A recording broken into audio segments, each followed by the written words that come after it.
સુરત શહેરમાં ઈચ્છાપુર પોલીસ મથકે તેરા તુચકો અર્પણ કાર્યક્રમનું આયોજન કરવામાં આવ્યું હતું। આ કાર્યક્રમમાં પોલીસ દ્વારા લોકોના ગુમ થયેલા, પડી ગયેલા, ચોરી થયેલ રોકડ, મોબાઈલ અને સોના ચાંદીના દાગીના સહિત મુદ્દામાલ શોધી મૂળ માલિકોને પરત કરવામાં આવ્યા હતા।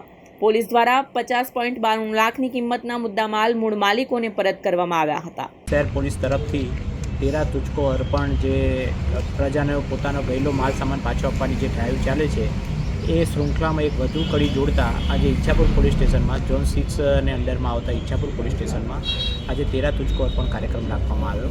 તેમાં ટોટલ 50,91,737 રૂપિયાની અલગ અલગ કિંમતી મુદ્દામાલ પ્રજાજનો ટોટલ 30 પ્રજાજનોને પરત આપવામાં આવ્યો।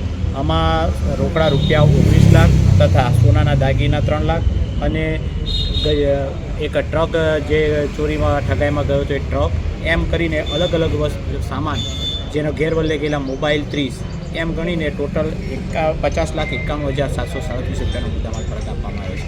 અને અમે પ્રજા પ્રત્યે પ્રતિબદ્ધ છે, હજુ પણ જે કોઈ ગુના અમારા હશે કરશે એ બધામાં પોલીસ પૂરેપૂરી રિકવરીનો પ્રયત્ન કરશે અને પોલીસ પ્રજાની સાથે છે એ આ સંદેશો અમે આપવા માગીએ છીએ। Thank you.